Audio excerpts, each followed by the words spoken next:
Capítulo 11 do Evangelho de Lucas. De uma certa feita, estava Jesus orando em um certo lugar. Quando terminou, um dos seus discípulos lhe pediu: Senhor, ensina-nos a orar, como também João ensinou os seus discípulos. Então ele os ensinou: quando orardes, dizei: Pai, santificado seja o teu nome. Venha o teu reino. O pão nosso cotidiano dá-nos de dia em dia. Perdoa-nos os nossos pecados, pois também nós perdoamos a todo o que nos deve. E não nos deixes cair em tentação. Palavras do Santo Evangelho de Jesus para a nossa salvação, para a saúde da nossa vida, da nossa alma. Domingo passado nós falávamos aqui do texto de Marta e Maria e vimos que o texto, na verdade, ele não é uma crítica ao ativismo, à prática, né? Porque o texto anterior, a parábola do bom samaritano, deixa tudo muito evidente. Em Lucas, trata-se de acolher, trata-se mais do que de pensamentos de misericórdia, atos de misericórdia, mais do que palavras de amor, gestos de amor, as obras do amor, como disse Kierkegaard. E no texto seguinte, vemos Maria aos pés de Jesus, e falávamos então dessa experiência, né, de estarmos na fonte. Falamos muito na semana passada sobre a necessidade de termos uma espiritualidade, uma fonte na qual nutramos, né, a nossa vida mais profunda, a nossa vida espiritual, né?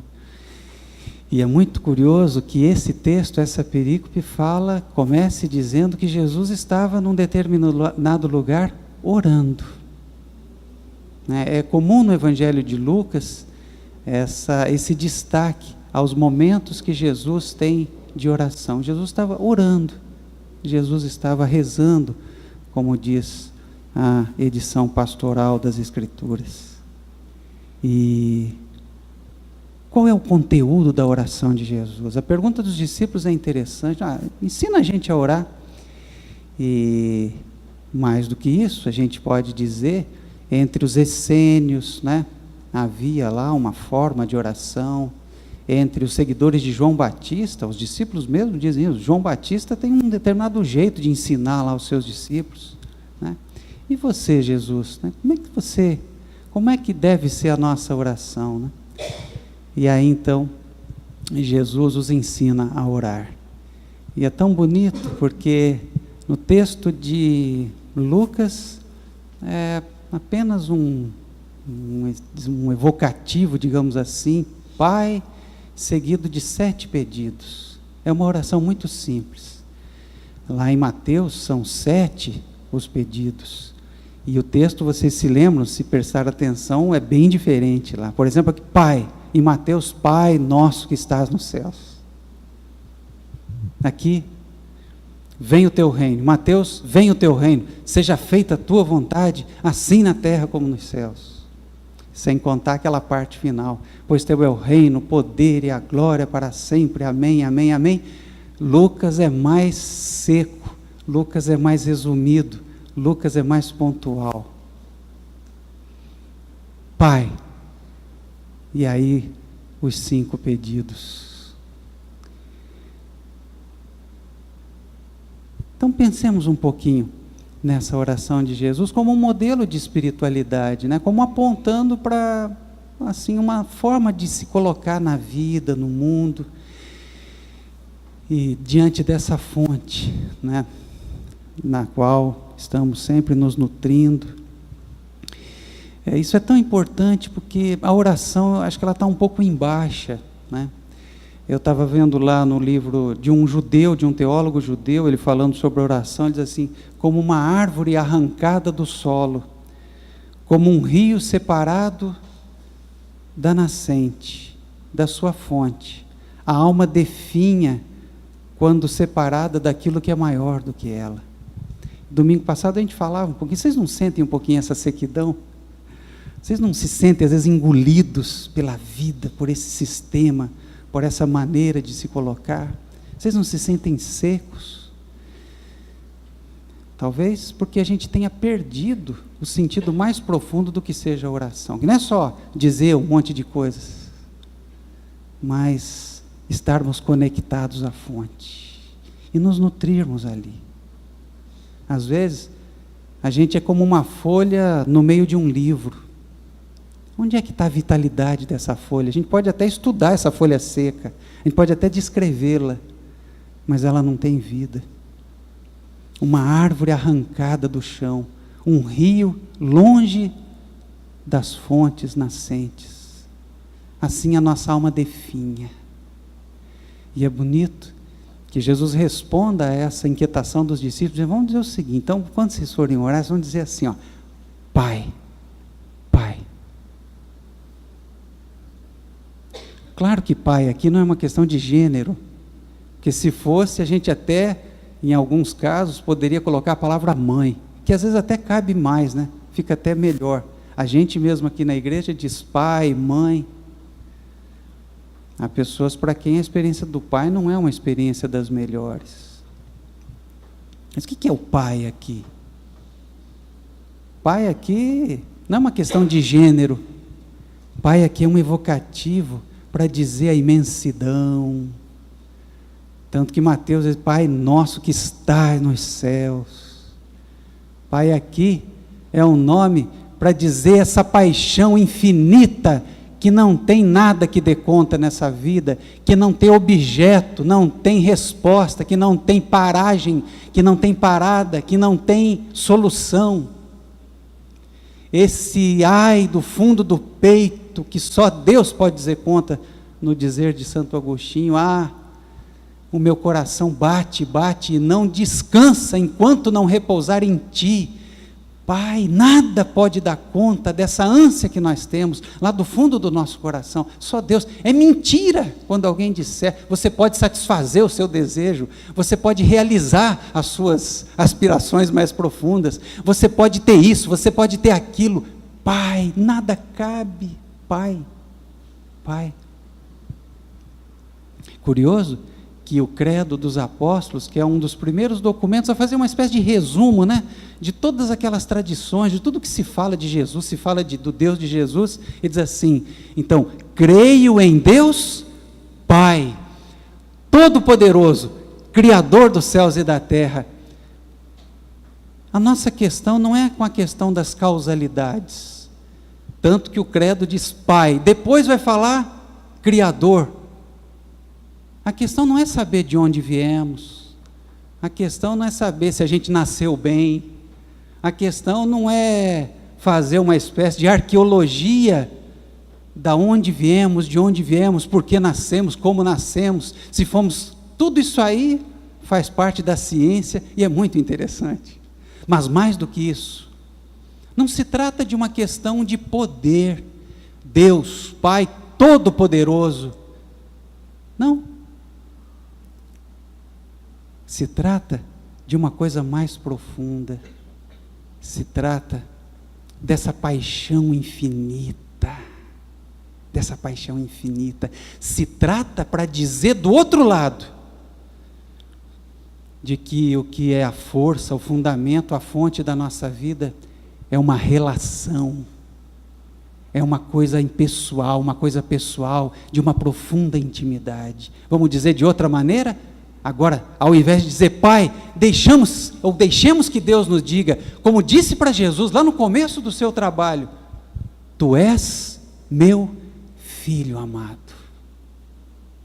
Lúcia, eu acho que se a gente tivesse ouvidos para isso, a nossa vida seria bem diferente.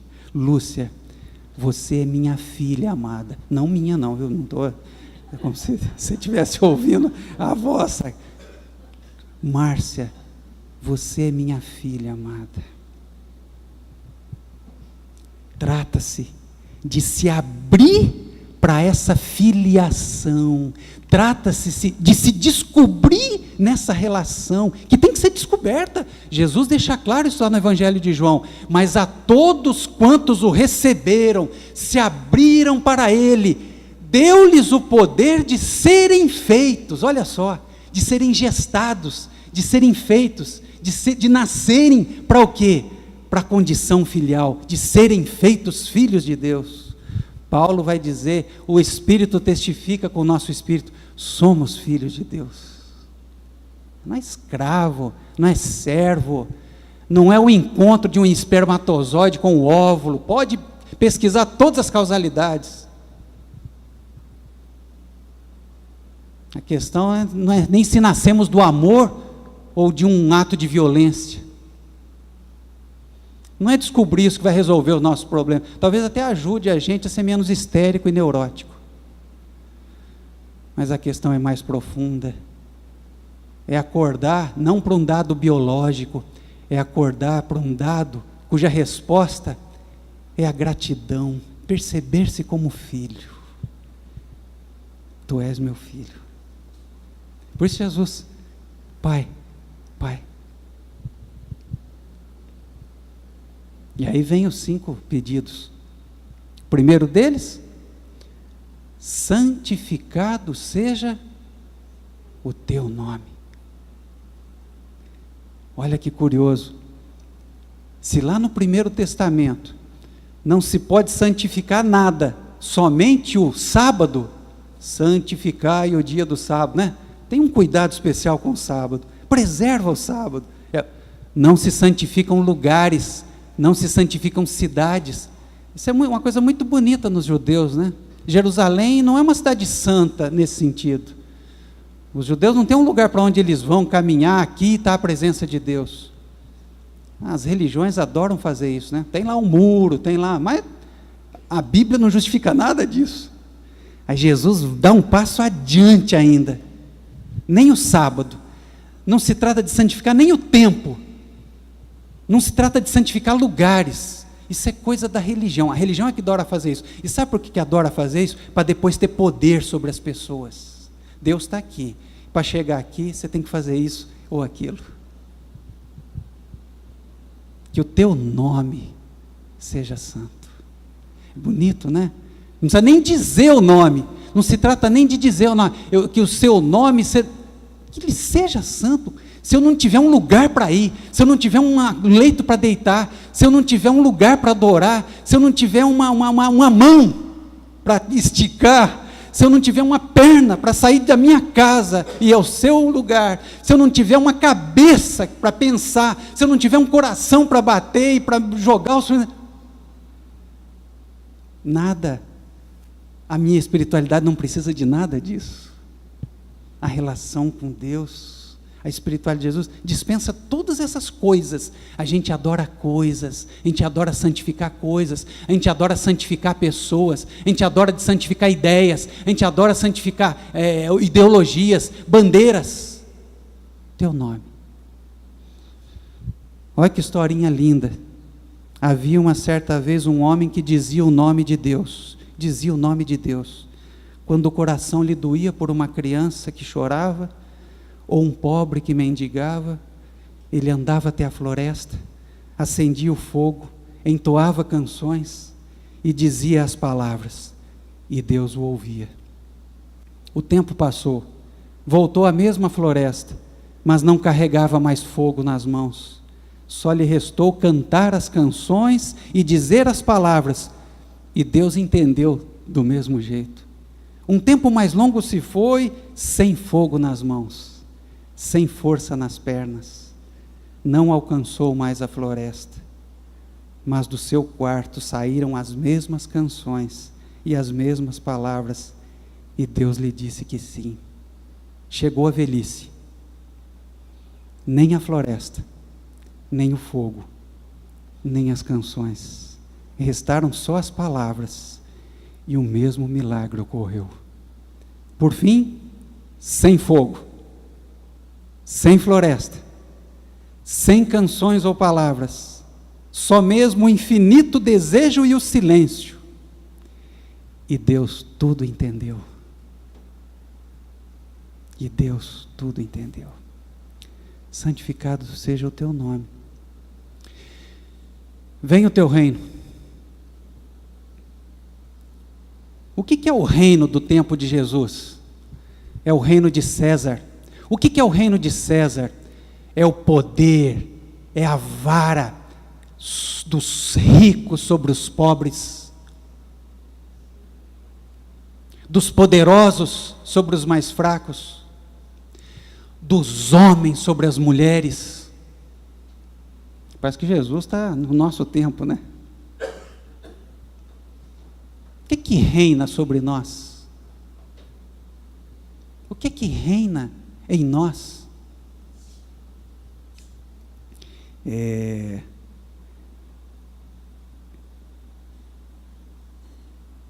Quem é o mestre do nosso desejo, para a gente ficar numa perspectiva um pouquinho mais particular e pessoal? Alguma coisa reina em nós. Quem é o mestre? Quem é o senhor do nosso desejo? Uma ideologia? Uma raiva? Um medo? O medo de ser rejeitado? O medo de não ser amado? Venha o teu reino, Deus. Numa outra tradução, Jean Villelup vai dizer que venha o teu Espírito capaz de fazer novas todas as coisas, capaz de fazer a gente viver e ver a vida de uma outra maneira. Venha o teu reino.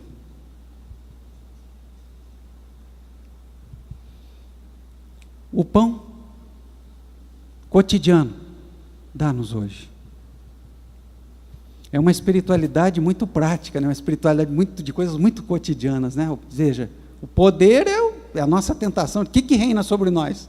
O que tem poder sobre nós? Vem o teu reino, Deus. E agora, dá pão para a gente, Deus, dia a dia, a cada dia.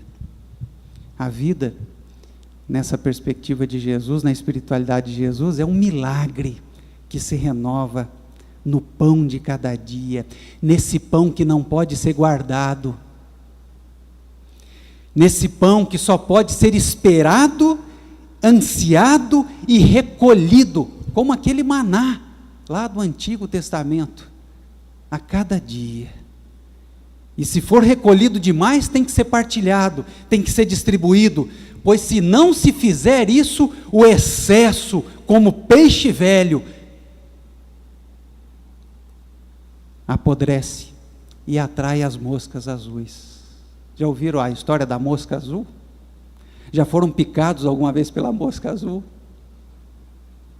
A ilusão da riqueza, da fartura, de ter muito pão. O pão de amanhã, meu Deus, me dá hoje. O pão de hoje me dá hoje. Eu acho que quem tem dinheiro na poupança, como nós de classe média, se bem que a nossa poupança está meio ruim ultimamente, né? Eu acho que nós não conseguimos fazer uma oração dessa, não. Só consegue dizer uma coisa dessa a pessoa que vive realmente nessa dependência. Mas o que é a espiritualidade de Jesus, se não um apontar para esse fato de que a vida é um milagre, a vida não está ganha, a vida não está pronta. Ela acontece a cada dia, ela se renova a cada dia, e o exemplo é o pão. A ilusão da fartura, a ilusão da riqueza, acumular pão para que não deixe de faltar. E nosso querido Rubem Alves, comentando esse texto, vai dizer: e a vida deixa de ser advento e se faz posse, garantia. Como aquele rico que encheu o seu celeiro e Jesus disse o que para ele? Você é um louco. Essa noite a vida vai pedir a sua vida, a sua alma, e eu quero ver o que você vai dizer. Qual é a sua essência? São as suas posses? São as coisas que você tem? São os seus títulos? É o seu dinheiro? É a sua cabeça? É a sua inteligência? É a sua sensibilidade maravilhosa? Quais são as suas posses? No que está a sua vida? O que é a sua essência? O que não pode faltar? Difícil a gente visualizar Maria e José tomando Sonrisal ou algum digestivo porque tinham comido demais na véspera do Natal. É preciso restaurar essa simplicidade de viver. É preciso que nos aproximemos, sejamos fraternos, aqueles que têm fome nessa vida. É preciso que a nossa vida tenha mesas simples e modestas. É preciso que estejamos na companhia daqueles que passam fome. Eles nos ensinam que a vida é uma dádiva, que nada está pronto, nada está acabado.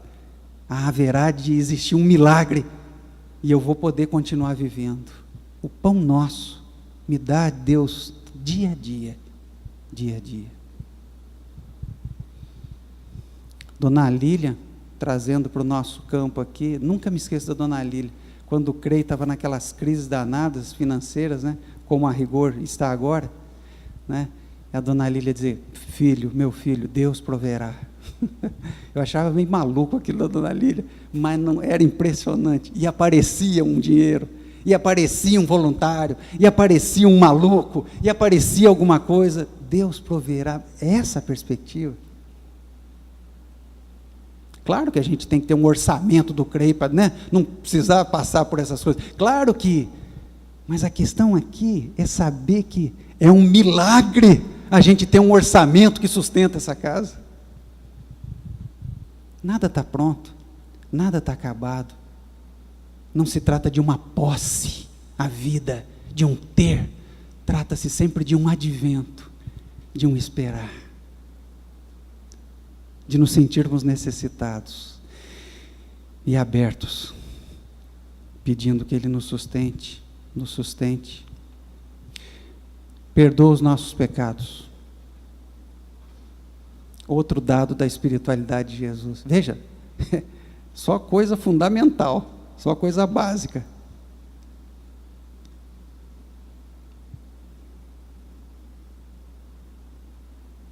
Que ninguém desvie essa paixão infinita, que é uma paixão por ti, não é por coisas. Que eu vivo essa dependência constante da tua graça, desse milagre que é a vida, que eu saiba perdoar. Perdão. Talvez seja o mais, digamos assim, difícil, né, desses pedidos, o mais terapêutico deles. Perdoa, Pai. Eu fiquei com a música do coral essas 2 semanas, aquela música que vocês foram cantar lá, né? Cantaram aqui, cantaram lá, em inglês, francês, sei lá o que, está latim. Perdoa-me. Até perguntei para a Ana Paula, como é que é isso em latim? Como é que é isso em francês? Perdoa-me. Para tentar entender se tem essa força que tem a palavra portuguesa. Perdonare. Um prefixo que fala de uma coisa absoluta, de uma doação ilimitada. Donare, dar de maneira absoluta. Não é fácil perdoar, é difícil, mas a gente não sobrevive sem o perdão, porque o perdão é sobretudo nos sentirmos livres diante de Deus. Nós precisamos dessa liberdade. E se nós não conseguimos perdoar, nós não conseguimos ser livres. Perdoar, como disse Hannah Arendt, é a gente se livrar da irreversibilidade do passado. É a gente quebrar essa corrente, essa cadeia e provocar um recomeço. Perdoar não significa esquecer. Perdoar não significa deixar de lado a justiça. Por isso que é tão difícil o perdão. Aliás, uma coisa que a gente tem que tomar muito cuidado é não banalizar o perdão, o perdão muito rápido, o perdão, né? Aí eu te perdoo. Tem um trabalho. O perdão, ele, né, tem um caminho a ser percorrido. Ele pede explicações, ele pede raiva, ele pede ódio, ele pede, sabe? Tudo isso faz parte do caminho do perdão, da experiência do perdão. Mas há um momento que a gente tem que estar livre disso. A pessoa me traiu, mas a pessoa não é um traidor. Ela é mais do que aquilo, e ela não pode ser refém dos seus atos. Os seus atos têm consequências, os seus atos têm incidências, os seus atos têm... Mas essa pessoa é maior do que os seus atos. Vocês imaginam, gente, se a gente fosse pagar pelos erros nossos e fôssemos condenados, talvez nenhum de nós estaria aqui. Quantos restos, né, do nosso dia a dia, quantas frestas, quantos amores que nós nos recusamos, quantos gestos de carinho que a gente se recusou, quantas coisas a gente fez, consciente ou inconscientemente. Ai de nós, se não tivermos perdão. Perdoa, Deus, assim como a gente tenta perdoar aqueles que nos ofendem.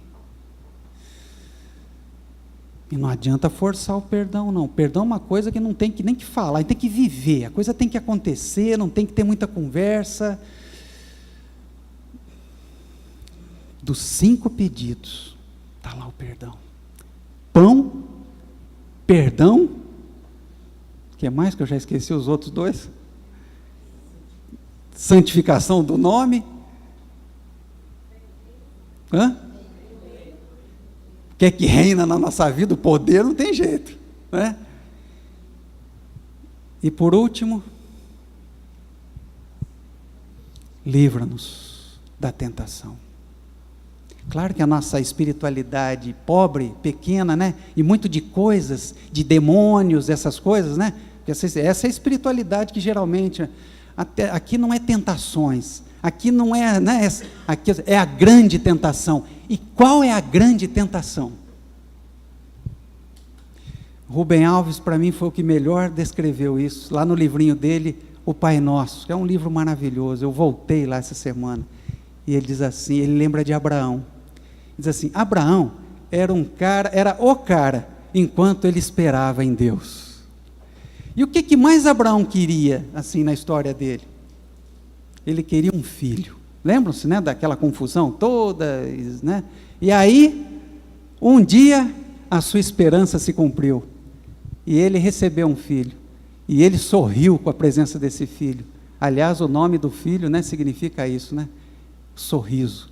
E o nome do filho é Isaac. Aí, o Rubem Alves vai dizendo assim, então aquele Abraão que esperava, aquele Abraão que vivia de ausências, aquele Abraão que vivia de nostalgia, do desejo, aquele Abraão do coração inquieto, meu coração bate, não sossega, agora recebeu um filho e parou de sonhar. E quando Abraão achou que estava tudo resolvido, porque agora eu tenho um filho, Deus pediu o filho dele de volta. O sacrifício de Isaac, que é um texto complicadíssimo, e graças a Deus nós não vamos entrar nele agora, até porque eu não tenho condições. Me dá o seu filho, Abraão. Aí o Rubem Alves faz uma leitura linda. Sabe por quê? Porque esse filho não é seu. Porque você não é dono do seu filho. Porque não tem essa história de você ficar se realizando na vida do seu filho. Porque o seu filho é não extensão sua. Porque o seu filho não é a realização daquilo que foi frustrado na sua vida. Porque, como dizia Khalil Gibran, os nossos filhos não são nossos filhos. Mas não era mais Isaac uma névoa que se espera, uma esperança que se alimenta, não era mais a esperança de Abraão, aquilo que eu colocava a caminho, eu vou correr, eu vou lutar, eu vou buscar, eu vou seguir. Abraão agora tinha um ídolo nas mãos. Isaque, me dá o teu filho, Isaque. Abraão. Porque a grande tentação é essa, de achar que somos donos do mundo, de achar que possuímos coisas, a começar dos nossos filhos. Outro dia a Ana Lu soltou uma coisa, ela era mais novinha, ela falou assim: pai, você é meu irmão, né? Eu precisei de umas 3 semanas de análise para entender isso aí. Fui lá para as causalidades, fui lá para as questões do poder, né? Todo poderoso, né? Aquela questão da causalidade. Não. Numa leitura como essa da espiritualidade de Jesus, o que ela estava dizendo? Você não é meu dono não, pai. No fundo, eu sou filha de Deus. E você também é filho de Deus. Então nós somos irmãos. Ninguém é dono da terra, Lenita. Ninguém é dono dos bens que Deus colocou nesse mundo. Essa é a grande tentação.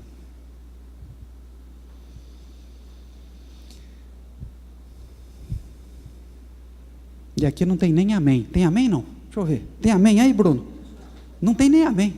Não tem. Essa é a espiritualidade de Jesus. E essa deveria ser a espiritualidade dos seus seguidores. Somos filhos de Deus. É disso que a gente precisa saber e crescer nisso. Ou no dizer de Paul Tillich, atualizando as palavras de Lutero, somos aceitos. Aceita o fato de que você é aceito. Senão você vai ficar brigando.